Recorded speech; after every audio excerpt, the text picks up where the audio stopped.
Welcome back to Monday Night Lights. We are now on podcast form. Obviously, Tim Hoffmeister alongside Lewis Schaefer. Right here. He's in his Sixers jersey because big news happened with the Sixers. We will start off with the NBA. But after a week off, after being out of school off WDSR 101.7, we are on podcast form. We're on YouTube, so that's exciting. Thanks to everyone who is clicking on this video and listening. We are very grateful. Yeah. I mean, usually people are tired of us throughout the school year, but if they're willing to give us their summertime, that's pretty good. That's the time to catch up on like Game of Thrones and any Netflix series that you couldn't, whether it's because of school or whatever. So we're very grateful. Yeah, I've spent the entire week so far, week and a couple of days, just playing MLB. So if you're listening to this, I was playing MLB, but I couldn't get the new rosters because I have MLB 14. So I switched over to 2K16 NBA. And I started to redo the Sixers. I downloaded the draft class. It wasn't like the official draft class, so it's not like I don't agree with it, but that's just because I'm an so I'm dealing with it for now. Did you not get one and you were upset? No, I actually got – for some reason the Sixers are so bad, but I ended up with the 10th pick. Yeah. But before the season, I traded my pick – or no, I traded for the Suns' first-round pick, the Grizzlies, and the Timberwolves. And the Timberwolves are like 26, Grizzlies were 19, and the Suns ended up getting 4. And then I ended up getting and then I just traded like Okafor and my picks, and I ended up getting 1 too. So I got Simmons Ingram. But, it's not a bad problem to have. No, it's not. So, but then I just let Noel walk to start Embiid, but I don't know. I don't even know if I like it, so I may restart it. I may just have to make myself and then win some championships like I usually do when I get flustered. Yeah, get to the conference finals. Oh yeah, no, I'd be winning the chip at that point.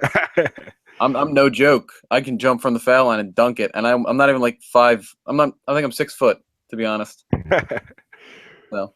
All right, but let's get to the real NBA, not that. Yeah, not our video games. Not the fake stuff. We could talk about video game type moves and ideas when we get to the draft lottery and some mock drafts. So first we have the conference finals. We were recording this game right after the Warriors game. We decided to get that game in. Good thing we did because I did not expect that outcome. Final score was 133 to 105. Oklahoma City Thunder, they crushed. Durant had his best game of the postseason, I would say. Yeah. Westbrook actually decided to show up today. And I liked him beforehand, but I have to say that now he's probably one of my favorite players in the NBA. Steve Adams.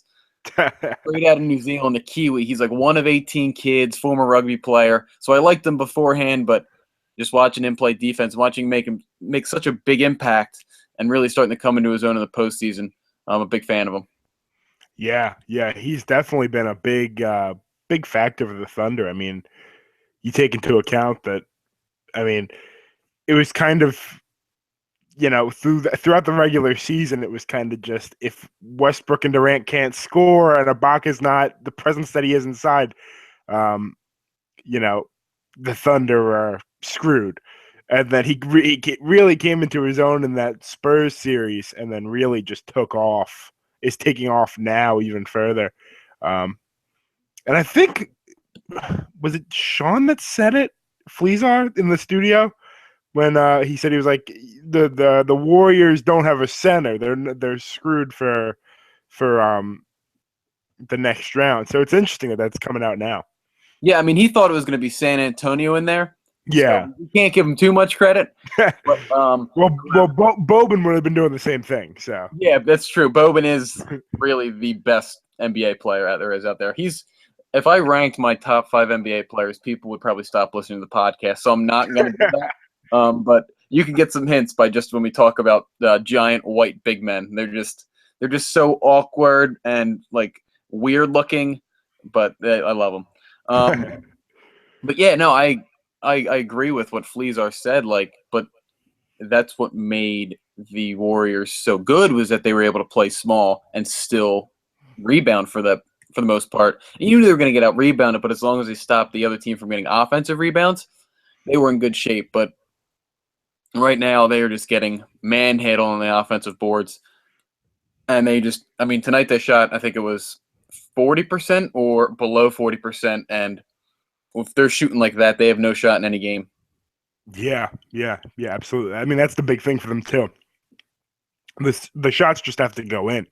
I mean, any other team. I mean, you look the good teams, the awful teams. I mean, even the Knicks have someone to shoot the ball and someone to rebound the ball. And the Warriors are in that spot where and I saw you tweeting about them during the game.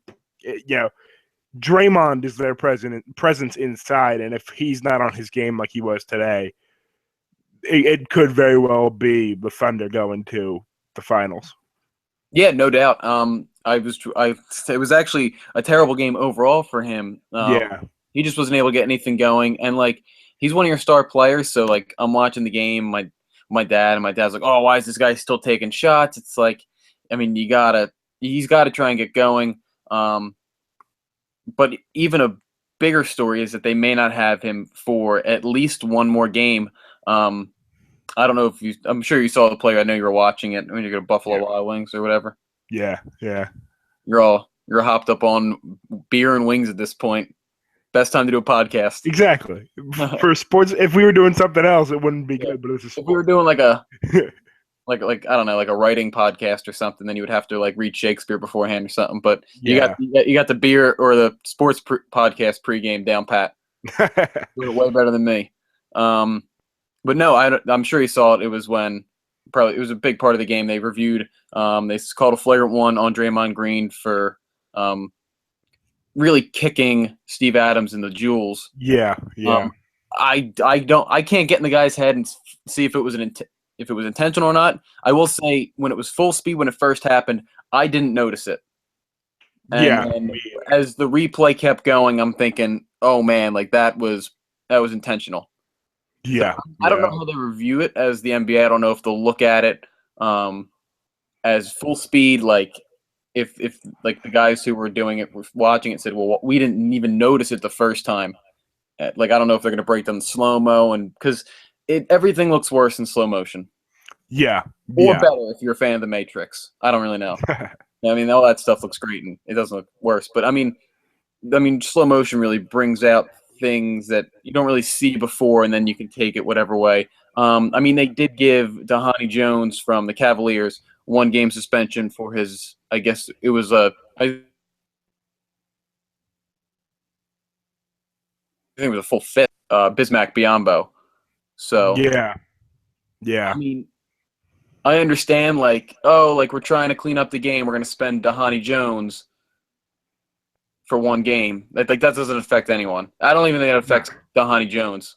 Like, I don't even think his mom watches the games. No, probably not. Exactly. So, are they going to suspend Draymond? Do they just make it a bigger fine? Because he is kind of a big deal. I mean, yeah, when you think of the Warriors, you think of Steph and Clay, but I think Draymond may be a little more popular than Clay at this point. Yeah. I mean, I think what it's going to come down to is I think it's going to be something like we saw with baseball with Chase Utley in the offseason, where, I think they're going to come down with something because at this point you suspended Dhani Jones from the Cavs. You have to at least give him a game because it's a similar situation. But I think Draymond's going to appeal it, obviously. He's, the Warriors need him out there. So he's going to appeal. They're going to push off the appeal until the off season. And I think that's what it's going to come down to is that they're just going to be like, oh, well, it's a fine, don't do it again. Yeah, I mean, even if they don't push it off to the off season, if they end up pushing it back to it would probably push back the off season if they get eliminated. But if they don't, then it may come down to they'll have the answer by the game 1 of the finals. Yeah. But, okay, you miss 1 game, but it's the first game instead of possibly going down 3-1. So, yeah. I mean, I can see that. It'd be kind of their way of getting around a sticky situation for them. Because, to be honest, are the Warriors going to be as effective with Draymond or without Draymond than they are with Draymond? I mean, you saw what he was tonight, or you saw what the Warriors were tonight when Draymond was kind of non-existent. It was Yeah. a blowout. So definitely something to keep an eye on. Let's talk about the other conference finals because I mean they're not as exciting, but No. Toronto definitely showed up, and Cleveland did not in the first game in Toronto. It was I'm not sure of the exact final score. Was it 99-84? I think so. I think so. Yeah. Yeah, I don't got ESPN open because Yeah, me either. Chrome's acting up on me, and I'm trying to make it through the podcast. Struggles of doing podcasts in your basement. So, but yeah, Bismack Biyombo had a great game. He only had 7 points, but you're not going to get scoring from Biyombo. 26 rebounds. He's one of 3 players to ever do that in a postseason game. I think I saw it on SportsCenter. I wasn't sure if it was like the modern era or how far it went back, but they had him, Bismack Biyombo, that is, Dwight Howard, and Hakeem Olajuwon, who is probably one of my favorite big men of all time. So, Yeah. I mean, obviously they needed something like that from someone that wasn't Lowry or DeRozan. I mean, I know they've struggled, but like the team's still getting carried by them, and the team goes as they go. But of course, when you're facing LeBron, you're going to need that other guy. And when Biyombo pulls down 26 boards, I mean, I don't think no Cavalier actually had double-digit rebounds. So, I mean, that was huge for them, and that's what they're missing with Jonas Valanciunas. So, I mean, I don't think they're going to get back this series. I don't think they would get it back all postseason if they even made it to the finals.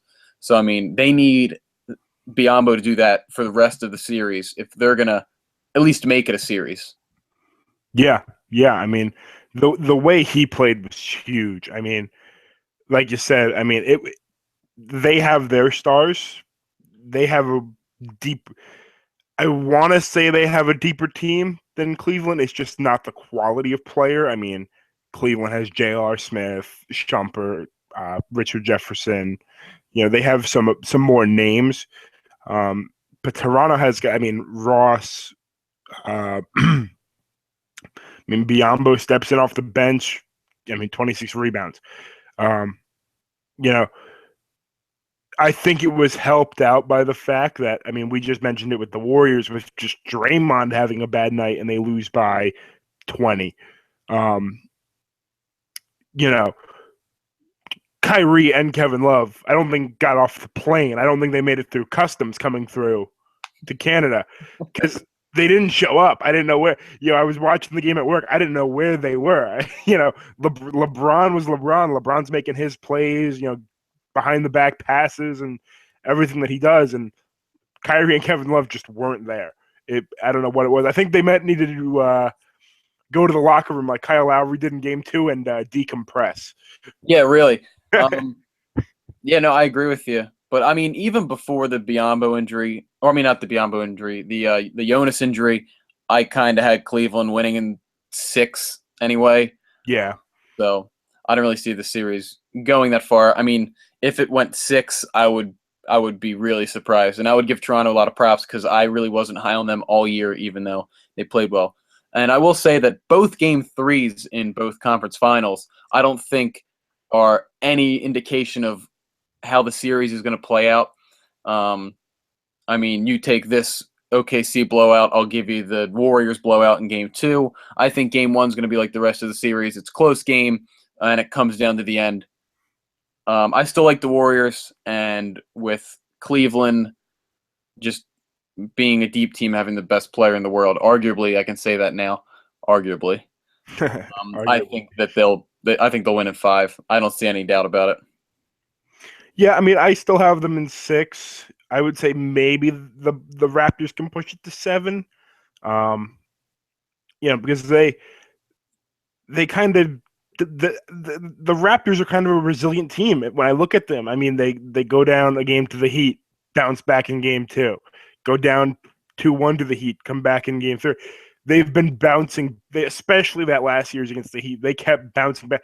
Valanciunas gets out. They bounce back from that. Biyombo comes in, you know, fills the hole. So they're a resilient team. Resiliency's not going to beat LeBron, but I would still say 6, maybe 7 if they have another, because I think they can beat them in Toronto in Game 4. I think they may very well tie up the series. I think it'd be nuts if it went to 7. I don't see that at all. Because, I mean, if Whiteside doesn't get hurt and plays the full series for Miami, I think it's Miami-Cleveland right now. And to be honest, I kind of would rather see Miami-Cleveland because with the West being so good, I need a good storyline in the East. So, but let's talk draft lottery now because that's more relevant for my team at least. I know your team in the lottery because you give up first-round picks. We were talking about the Raptors. They have my pick, so there's the relevance. Oh, sure, there you go. There's relevance. Segues. I guess we can talk about who the Raptors are going to take with your pick. But mainly I want to talk about how the lottery stayed the same. The top 14 was did not move for the first time ever, which is kind of crazy. I don't know how long the lottery has gone. I guess at least 10 years. When was Bargnani drafted? Wasn't the lottery was then, right? At least then. It's been going on forever. I don't even feel like looking it up at this point. But the top 14, I'm going to go from 14 to 1. You got Chicago, Phoenix, Utah, Orlando, Milwaukee, Toronto from the Knicks, Sacramento, Denver, New Orleans, Minnesota, Phoenix, Boston, LA, and Philly at 1. I had the chance of going to a lottery party at Xfinity Live with the Liberty Ballers of SB Nation. Their Sixers blog, and they had a huge party. I think it was like over 2,000 people. I decided not to go. I was out of the city, but I kind of wish I would have went. It seemed like a great time, but I didn't want to be around like a bunch of crying dudes if we didn't get the number 1 pick. It was like it could have been straight euphoria with 2,000 dudes or straight sadness with 2,000 dudes, and I don't know. I kind of didn't want to take that chance. So, but I did get my Hinkie shirt. Get your Hinkie shirt? I got my Hinkie shirt. I love that man. So it's not a Colangelo t-shirt? No, it's not. I will never get a Colangelo. Unless Brian Colangelo comes out and says, like, hey, my dad Jerry sucks, I hate him, and I don't want anything to do with him. That's the only way I'm getting a Brian Colangelo shirt. Jerry's a snake and he's dead to me. But that's besides. But that'll be for our Sixers podcast. Yeah, you got the jersey on, man. We might as well. Yeah, might as well. So I guess we can start talking. We'll just talk Simmons versus Ingram because Sixers got the number 1 pick, and then we can talk about some guys we'd like possibly going in the lottery, maybe some possible trades in the lottery, especially with Phoenix with 2 picks in the lottery. Yeah. I don't know about you, but I like Simmons. I see it there with him. Watching him play, I think one of the big concerns with him is going to be he couldn't get LSU to the tournament. He's supposed to be, this great prospect, but he couldn't get a team to the tournament where, pretty much every notable school makes it. But, I think part of it was he was disinterested, which is a concern. But I think when I'm Philly and you have whatever center they decide to go with, whether it be Embiid or Okafor or Nerlens, they have a center to go with. Then if you add in Simmons, I think that gives you, that solid, a solid kind of core more than just having the top 3 centers in the last 3 drafts. To build around, and I think the Sixers will be back relatively, within a year or 2 if they take Simmons, and he'll be interested. I don't think that'll be an issue, and I think, it reminds me a lot. I've been watching a lot of highlight films of him, and a lot of them will like run plays side by side of him and LeBron in high school, and they were very similar players. LeBron still doesn't, but it's improved a bit, but didn't have a jump shot when he came out of high school. It was, dunks, get inside. He's just going to, he's smarter than you. He's going to out-physical you and out-rebound you. And that's what I see in Simmons, and I think he's going to be the better option to go with, at least in my opinion.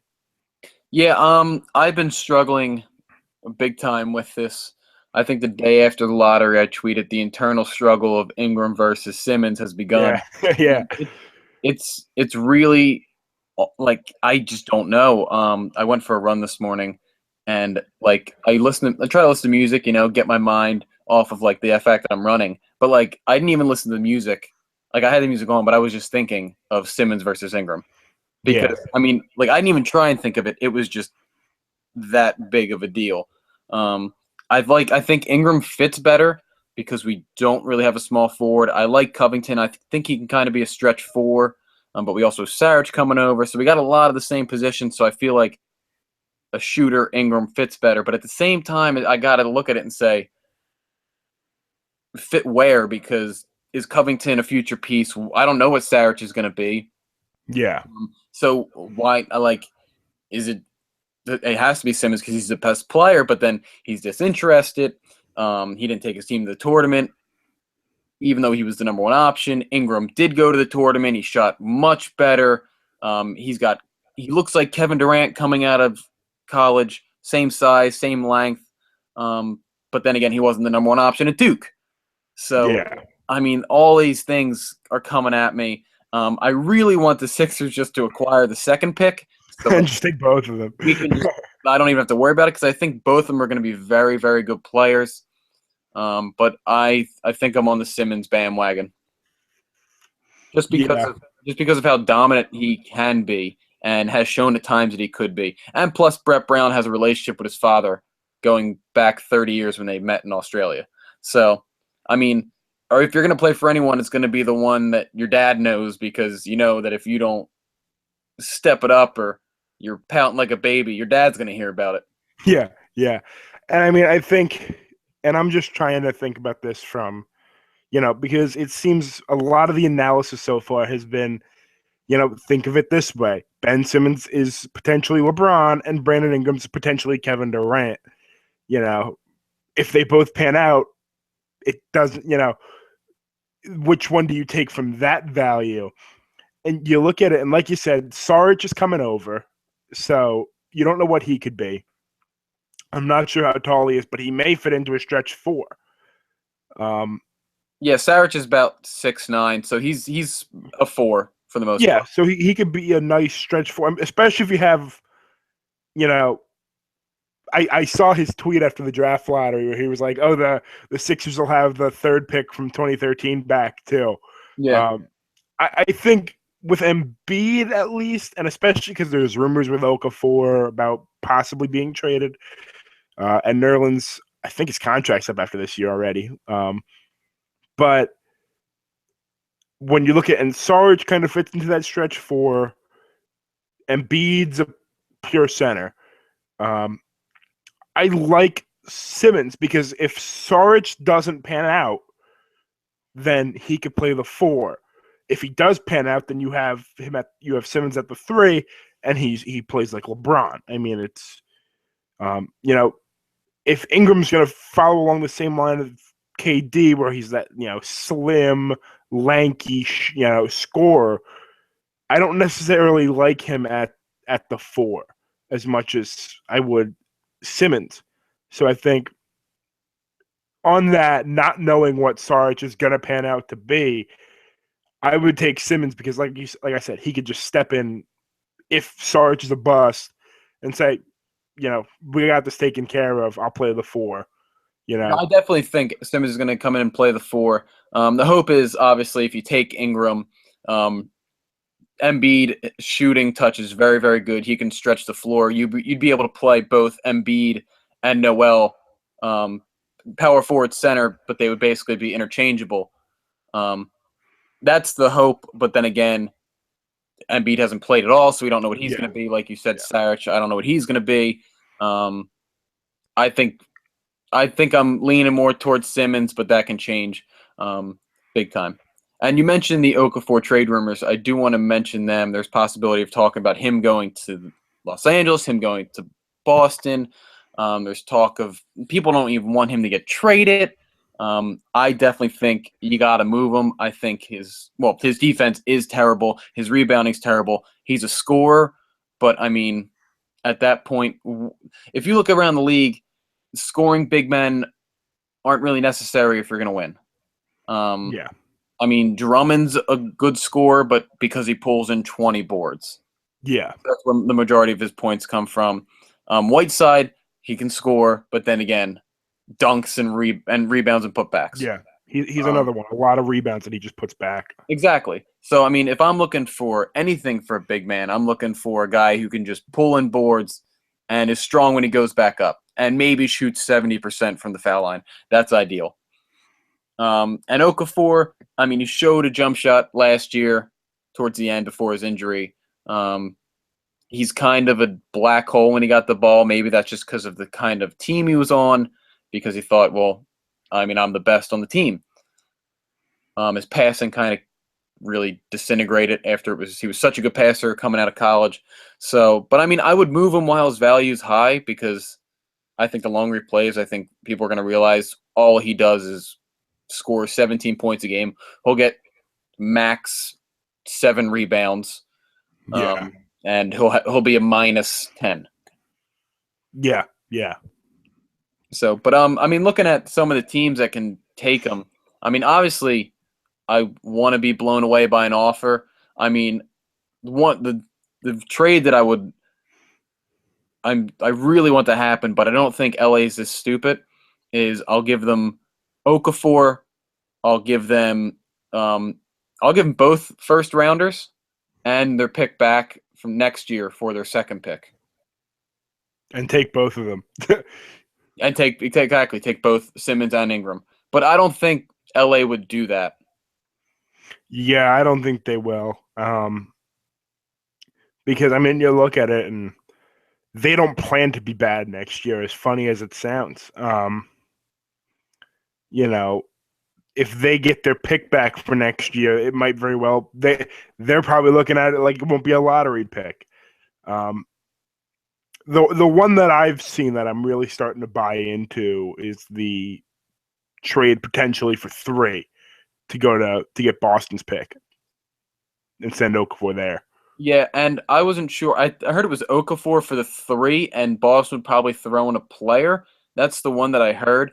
And I know it seems like, oh, it's a lot for Okafor, but at 3, it's a weak draft. Yeah. After the first 2, I don't really see where the stars are after that. I mean, I know they can prove it wrong, but at this point, most draft experts are saying not as strong as previous drafts. But I would probably still do it. I mean, I would take I would have a Young on their team, right? Is it James Young or Joe Young? James Young. Yeah, James Young. I mean, he's a good shooter. He's a shooting guard. Right now, we got Stauskas and Hollis Thompson there. So, I mean, he has shown that he can at least score the ball. I mean, obviously, he's not getting a bunch of playing time. So, if it was like him in the 3rd pick, I mean, he's like the last guy off the bench for Okafor. I would think about it, because then you could look at Chris Dunn, you could look at Jamal Murray. And then you really don't have to rush them, because you have TJ McConnell, and then most likely you get rid of Marshall. Why not bring back Ish at that point? I don't hate that deal, but I mean, Okafor and 3 picks for the 2nd pick, and a lot of people have been saying, why don't you do Okafor, the Lakers' future pick, for the 2nd pick? I don't think that's nearly enough. I think you'd have to throw in a couple more picks. But you never know. I mean, they don't really have a big man. I mean, they have Hibbert last year. Randall's a pretty good defender, so you might as well pair him with a good scorer in Okafor. Russell looks like he's going to be a top-notch scorer. And then, I mean, yeah, I'm sure they would love Ingram, but if they're getting 3 future pick or 2 picks in the later first round and a future pick that will convey next year, because it'll be their pick. And because it's unprotected regardless. But Yeah. I mean, that might be something that the Lakers look at, but I mean, I don't know. I want it to happen, obviously. Yeah, obviously. Yeah, from what I've been reading, it's like this intricate thing, which Colangelo would probably screw up.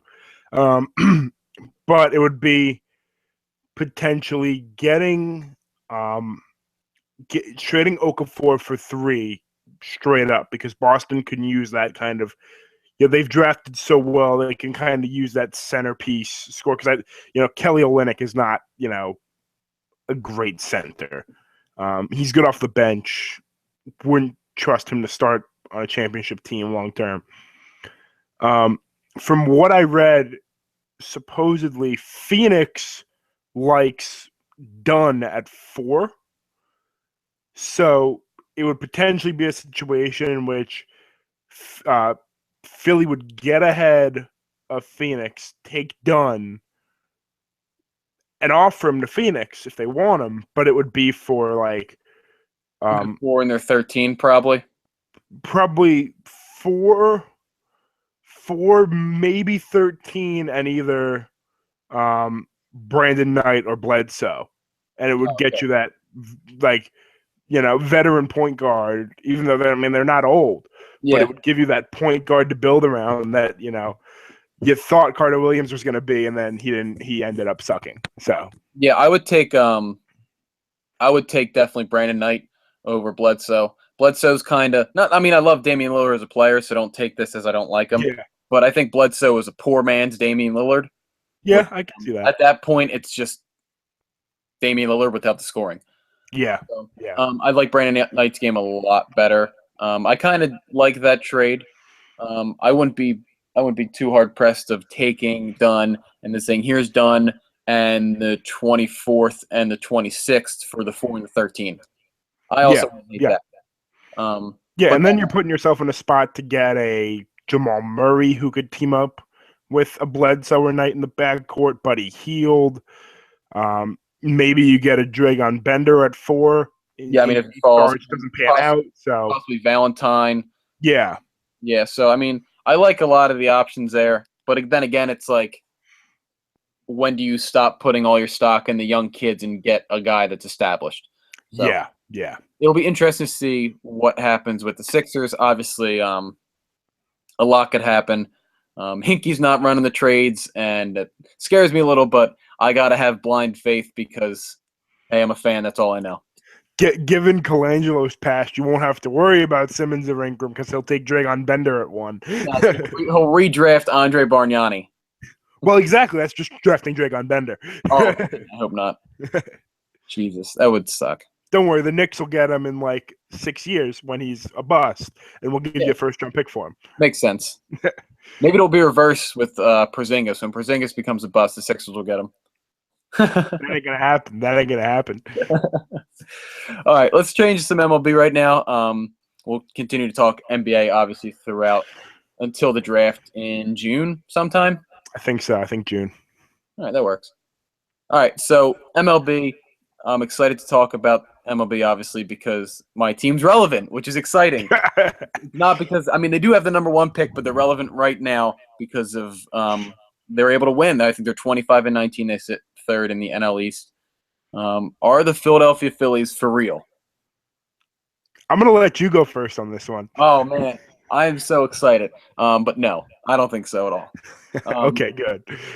I mean, I want them to be. It's exciting to watch. I think this is signs that they will be for real. I don't see why they wouldn't be. That pitching is shown to be very, very effective. Bullpen has been surprising. I don't know if the bullpens are so fluid. They can be great for the first half of the season and suck the second half. They can be great all this year and then be terrible next year, especially when you're paying the bullpen nothing. Yeah. So, I mean, the thing that stands out, obviously, is the run differential. I don't know what the run differential is at exactly. I know it was -38 or something like that. So, obviously, you don't want to see that. But, I mean, Eichhoff, Velasquez, who else is in there? I mean, Hellickson has looked good. I think he'll be a trade candidate if the Phillies do fall out of it. But for right now, he's holding his own.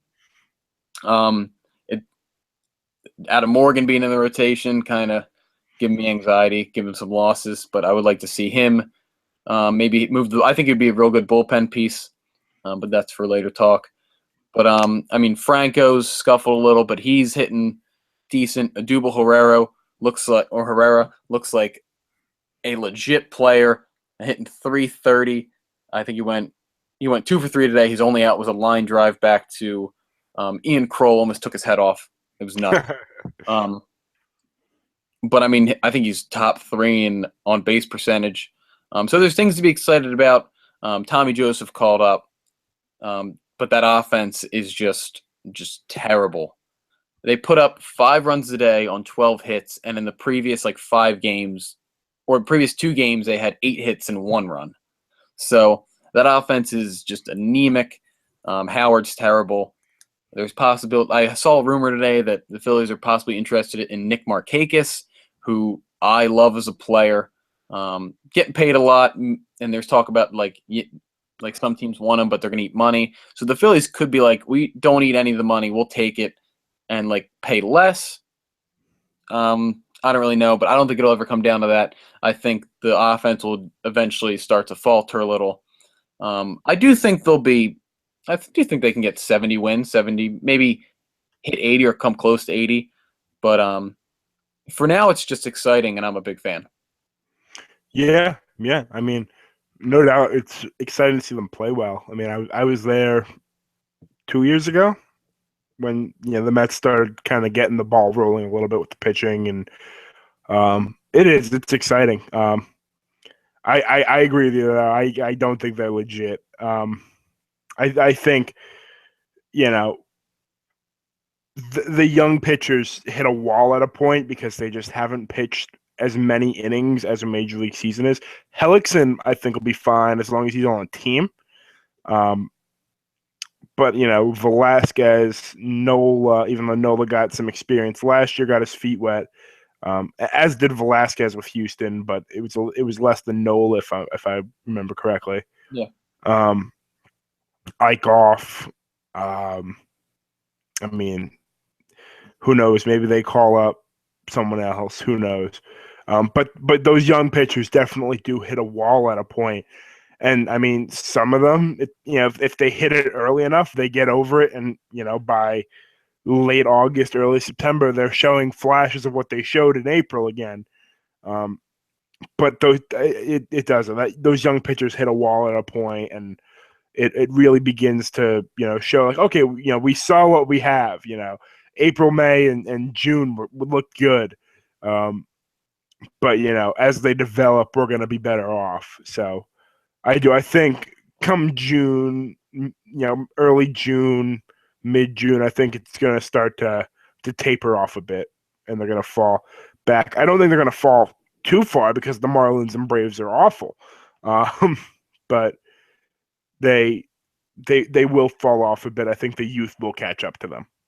Yeah, I agree with you. I think eventually you'll see the Phillies go to a 6-man rotation. I mean, obviously, if you watch games, they're using only 3 guys in their bullpen, it seems like. And they got Obenholzer in the trade from the Houston Astros. They've been using him in long relief. I wouldn't be surprised if eventually he kind of shifts into the rotation.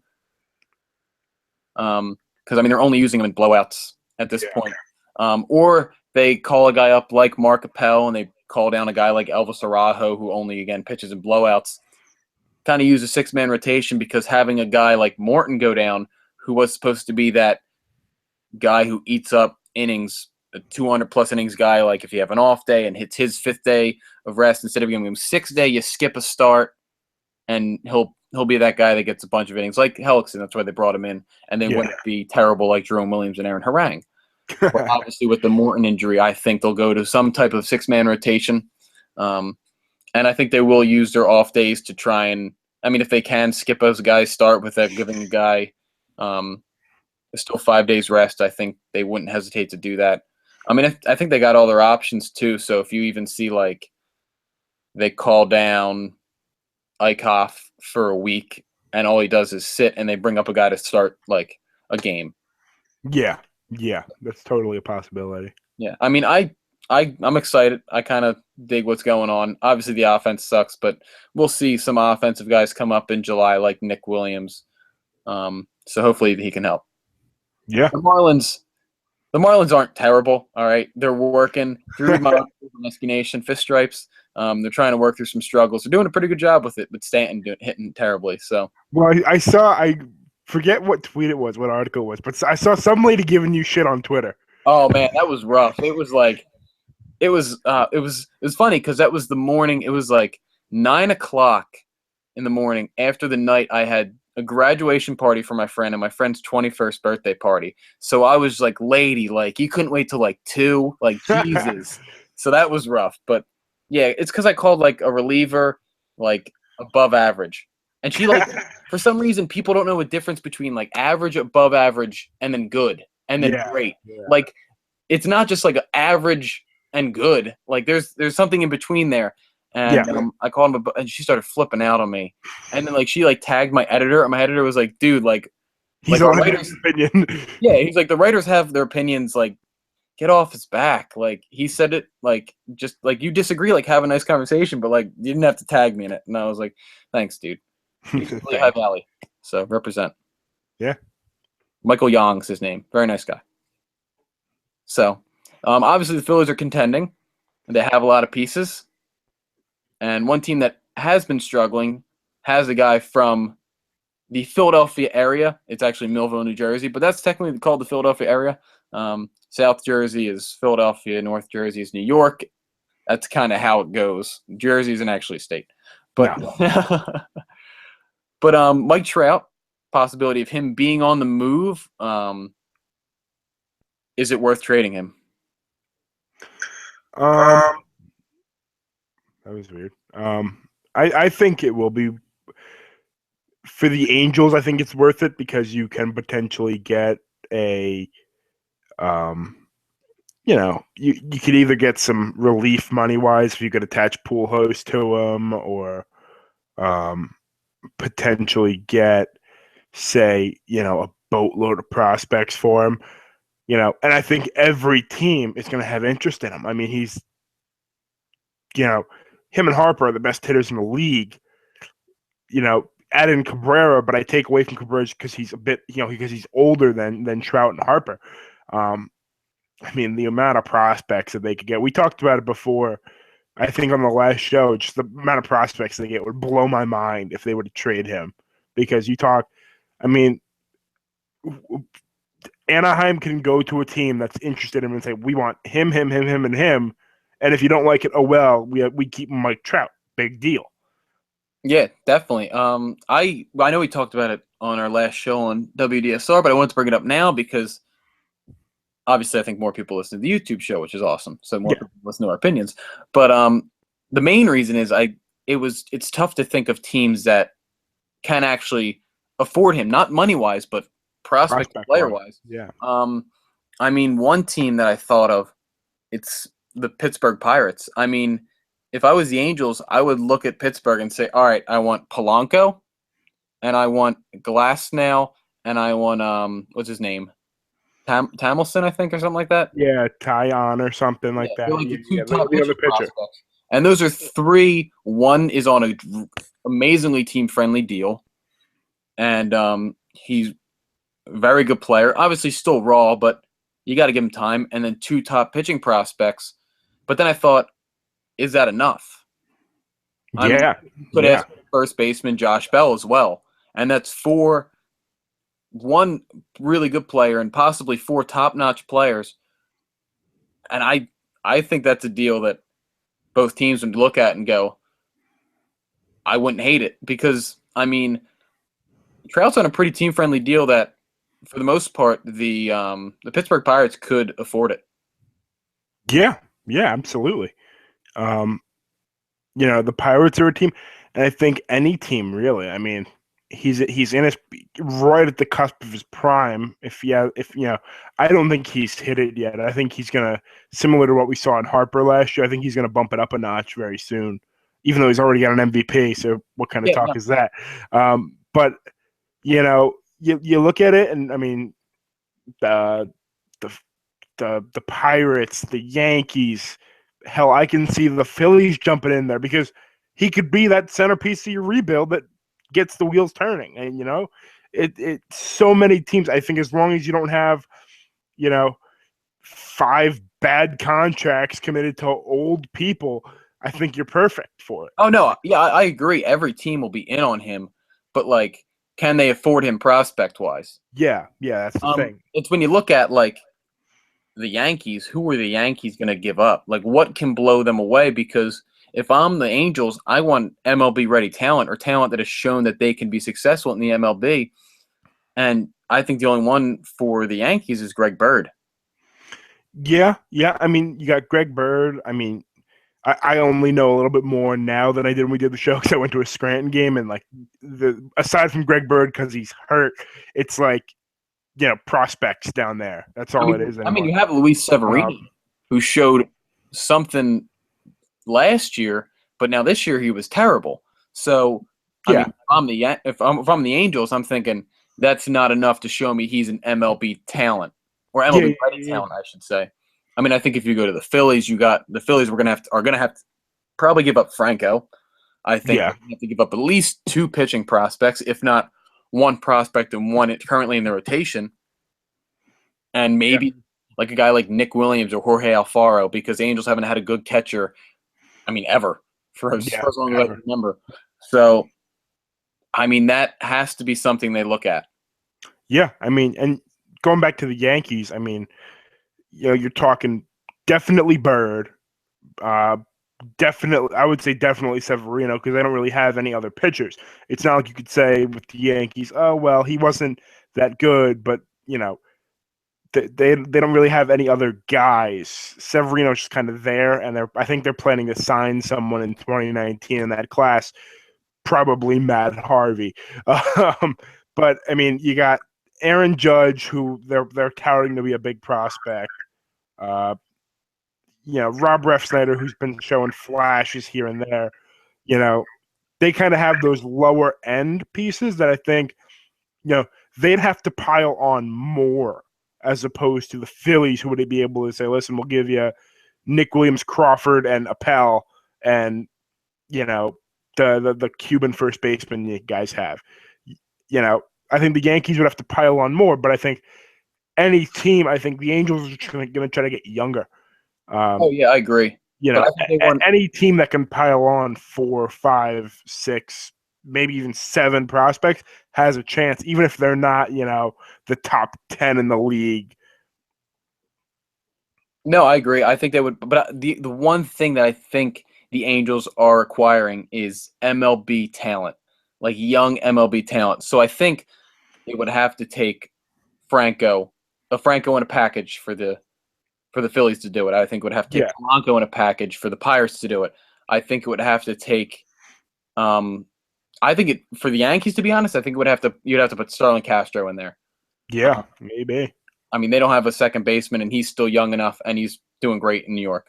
I'm trying to think of just any team at this point. If it was the Dodgers, I think it would have to include Joc Pederson or Seager. Yeah. So, I mean, just young talent that has shown they can be successful in the MLB because, I mean, I took from this article for a fan post on The Good Fight. It's on SB Nation. It's the Phillies version. And this guy wrote it for the Royals SB Nation. And it just shows it has percentages of how many, what the prospects are, but like what the percentages are going to be a bust, if they succeed and if they're superior. I can tweet that. I'll tweet that out with the podcast because I think it's really interesting. You can do the math.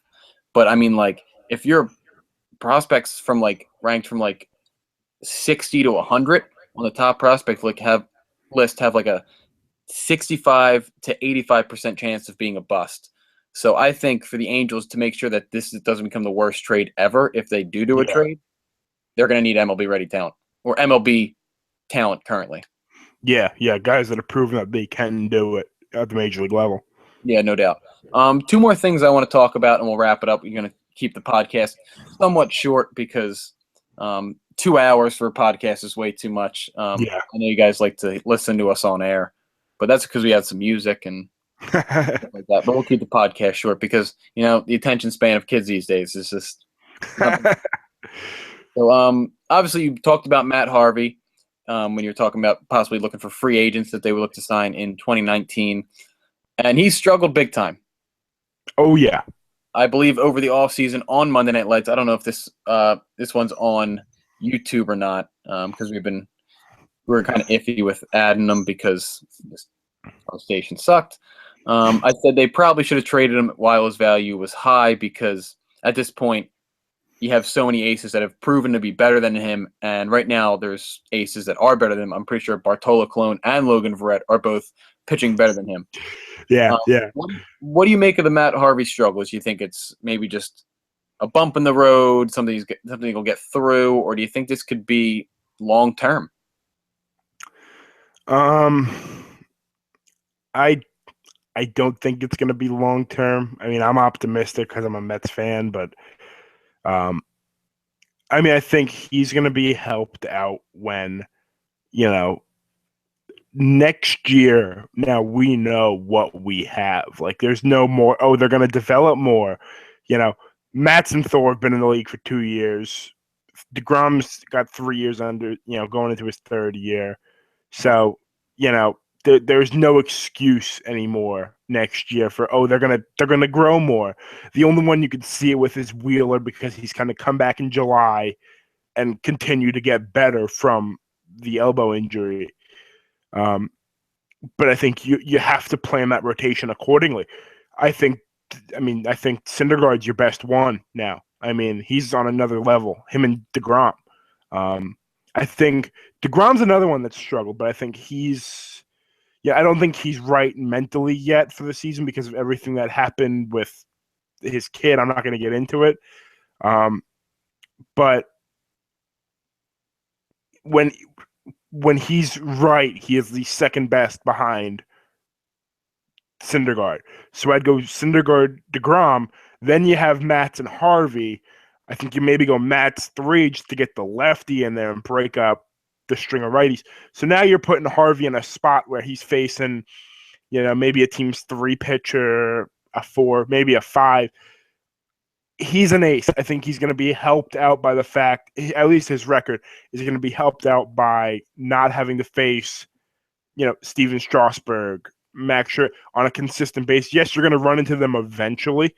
But I think he's going to be helped out by going against a significantly lesser pitcher when he's right. I do. I just think that he's going to get it. He's going to figure it out. Because I mean, I think part of it may be a bit of dead arm right now. He did go over that innings cap.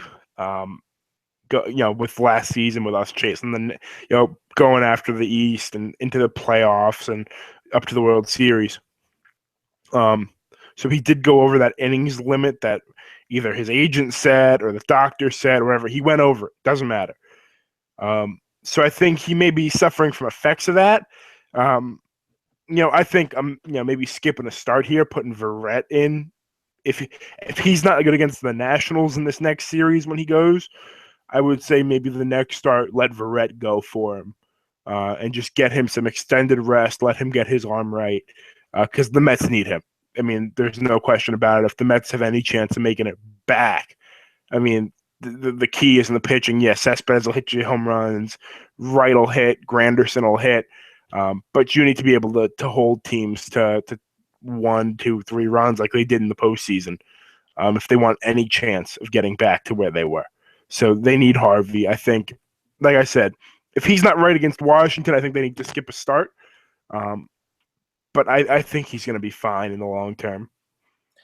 Maybe it's because I'm not a Mets fan, but it's much easier for me to say, I think you should trade Matt Harvey. I don't know. I mean, obviously, it's not just because of his struggles last year. I don't think he's going to resign in 2019. I just don't. No. So, and his value at the end of last year was extremely high. If you end up with the same kind of record as you did last year, the Mets, that is, I think it would mean that Matt's had a pretty good year, probably his best year. Yeah. Wheeler's supposed to come back soon, right? Yeah, they're saying end of June, early July. So that means Wheeler would come back and be pretty good. Better than Bartolo. That's all we need him to do at this point. So, I mean, I think right now you have 4 aces, and I think there's just no reason why you just shouldn't just really upgrade in the field and in the lineup. I know they're scoring runs, but then again, we've seen the Mets that just don't score runs at all. Conforto's obviously in left field. He's staying there. I mean, he's hitting really well. Yeah. But I mean, if you could upgrade like throughout, I mean, Duda doesn't really do anything for me. I like Neil Walker, but that's really going to be short term. David Wright's getting up there in age. Right field, I mean, how long is Cespedes going to be there? I mean, he's a mess in center anyway. Yeah. I mean, I definitely think if Harvey ends this year, it's not going to be his best year, but if he ends with like a 3.7 ERA or a 3.5 ERA, I think his value will still be high enough at the end of this year where I think it's something to look at. I mean, yeah. That'll leave you. Obviously, it's if Wheeler comes back healthy, that's going to be key. But if you come out of this year with possibly 5 aces, I think you can move Harvey. You can upgrade. You can get a big time player, and you can add an arm on the staff either in free agency or through that trade. Yeah. I think it's something they should look at, no doubt, because I don't really see a what's the word I'm looking for? Oh, him re-signing during the 2019 offseason. Yeah, no, absolutely. I agree with you. I think they will eventually trade him. I think you got to get something for him. But you look at it and like you said, a trade definitely would not come until the off season. He's just not playing well enough right now for any team to be interested in him that's trying to acquire him to add a pit, like the Blue Jays did last year, trying to add an ace, and they added David Price. Harvey's not playing that way right now. So unless he turns it around, unless this national start fires him up and he gets going to the All-Star break, I think a trade would come in the off season or next season, somewhere in that ballpark. But I think they will eventually trade him. I think there's no question in my mind about that. You're looking at a 2019 free agency class that, as highly touted as it is on bats with Harper and I think McCutcheon's in there, and there's a lot of bats. It's Kershaw who will be up there in age by then. Granted, he'll still be Kershaw, but you don't know how he's gonna, when he gets later into that contract, how he's going to be. He could blow out his elbow for all we know. And then you have Fernandez and Harvey, who are, young. If Harvey gets going, they're both studs. So I think it's going to be a situation very similar to I had a year in mind that I was thinking of. The year that you guys got Cliff back. Oh yeah, what 2010? Yeah. When 2000 was it 2000 after the 2010 off season, right? Yeah, I think so. But when you guys signed him, and then KC right away traded Greinke to the Brewers, I believe. And it was kind of that prize one, prize two, and Harvey is that price too behind Fernandez right now because, like I said, we don't know how Kershaw is going to be come 2019 because he'll be a bit older than. At that point, he may have resigned. Yeah, exactly. I mean, especially because LA has all that money, they could sign him. They got ahead of time. Johnson money. Yeah, so we don't know what his situation will be, but you'll almost certainly have Jose Fernandez because Miami doesn't like to spend money other than on Stanton. And then Matt Harvey. So he's going to get paid from someone, whether it's the Yankees, the Red Sox, the Blue Jays. Someone will pay him, and the Mets don't need to pay him. So, I agree. I think at some point a trade's going to come. Like I said, whether it's this offseason, next trade deadline, next 2 off seasons from now, he's going to be dealt at some point. I think they'll get. I would like to see them get a young outfield piece to go with Conforto. Um, you know, I like Dom Smith we have in the minors, so I wouldn't necessarily go for a first baseman.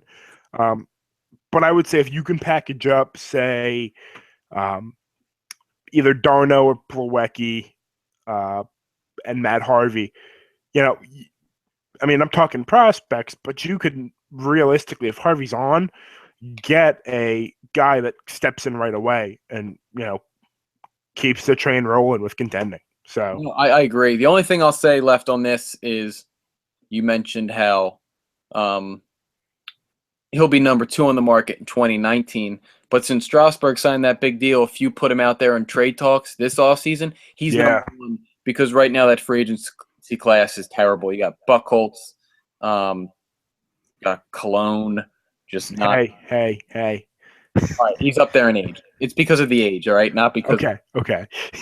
not because of his skill. Because he brings some pop to everyone's lineup, okay? Yeah, I mean, he's not going to an AL team at this point because he can give you at least 1.5 home runs a year. Yeah. But yeah, I mean, if you put him out on the trade market, he's number 1, and someone always overpays for the number 1 guy on the market. Yeah. Last thing we'll talk about, a game also just ended before we went on. The NHL Conference Finals, the game that just ended was Tampa Bay and Pittsburgh. Tyler Johnson scored off his back, and Tampa Bay has taken a 3-2 series lead. And to a Flyers fan and a Rangers fan, that is great news. Oh, yeah. And then I believe the San Jose Blues series, is that tied at 2? I think that was tied last night, yeah. Okay, let me just check. I've been watching that series, but I haven't been keeping track of it. Yeah. Yeah, I watched it and it was 3-0, and then I kind of was off of it for a little, and then I found out, yeah, series tied 2-2. St. Louis ended up winning 6-3. So I just want to get your predictions and your thoughts on that, and then we'll wrap it up for this week. Yeah. I like seeing Tampa Bay win most because I hate me and you both hate Pittsburgh. But at the end of the day, I'm rooting for whoever comes out of the West. I can't see, Callahan and Boyle and them win a title. And then I can't stand Pittsburgh. So whoever comes out of the East, I'm rooting against. Yeah, I mean, I like Tampa Bay. I mean, when I say like them, I mean I don't really hate them. It's kind of, I'm indifferent to them winning. Really, Philly, New York, the only time we get along is when we're hating Pittsburgh or we're hating the Cowboys. Yep. That's all it really comes down to. So, I mean, if Crosby just wasn't on Pittsburgh, I think I would like them a little better. Yeah, probably. But, the rivals, I'm not a fan. I would like to see it end in 6 because anything can happen in a Game 7, and that gives me anxiety. Even though I have Pittsburgh in my finals for my bracket challenge.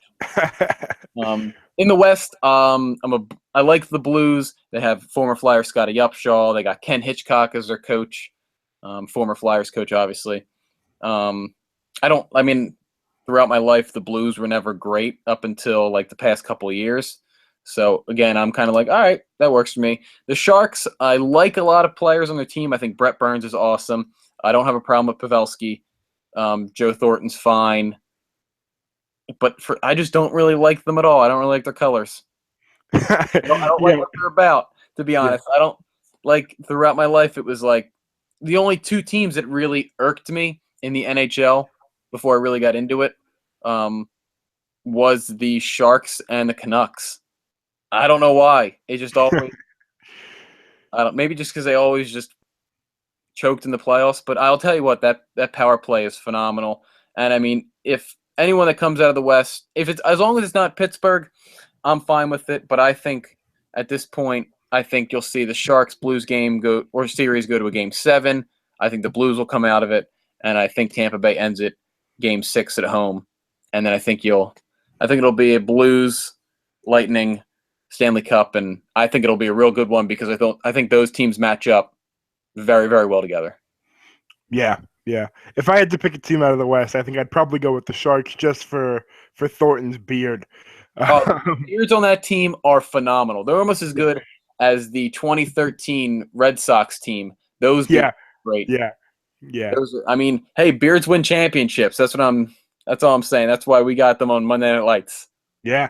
All right, so that'll wrap us up for this week. We didn't do the best rookie for each team. We didn't do the second round of them. We'll continue that when we have less news to talk about.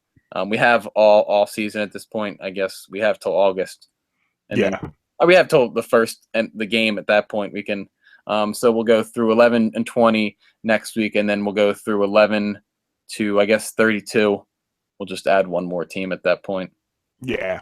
Or 12 to 32, whatever. Math, whatever.